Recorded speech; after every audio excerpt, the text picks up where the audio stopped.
හරි හැමෝටම සුබ සන්ධ්‍යාවක්. අමිල සර් අම්මා කියන්නේ සසරක්.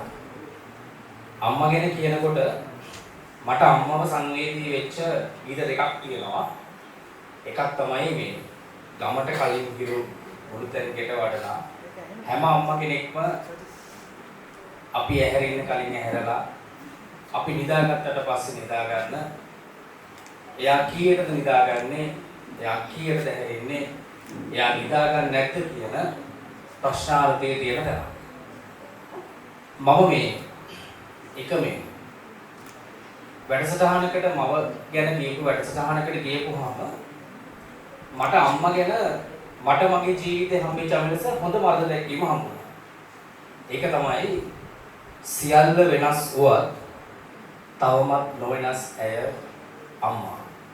සියල්ල වෙනස් වෙනවා හැබැයි අම්මගේ සෙනෙහස වෙනස් වෙන්නේ නැහැ. අම්මා ගැන ඊට පස්සේ මට සංවේදී වෙච්ච තව එක කොටසක් තියෙනවා. මම චුට්ටක් ඒක කියන්නම්. මෙන්න මේ වගේ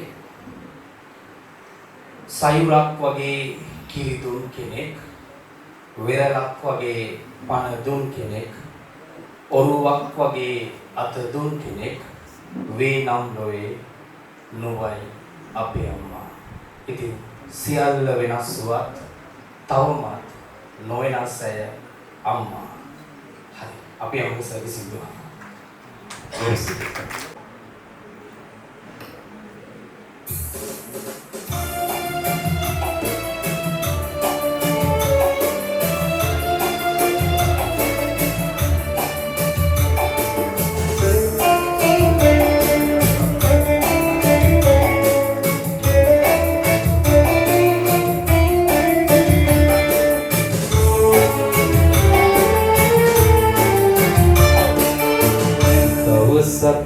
පැල නැති හේනේ අකාල මහවැහි වැස්සා තුරුලේ හංගාගෙන මා ඔබ දෙමුණා අම්මේ පායන තුරු පිටි පියවර ඉතියා ඔබ සම්නේ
Mungkin turu inti kebenaran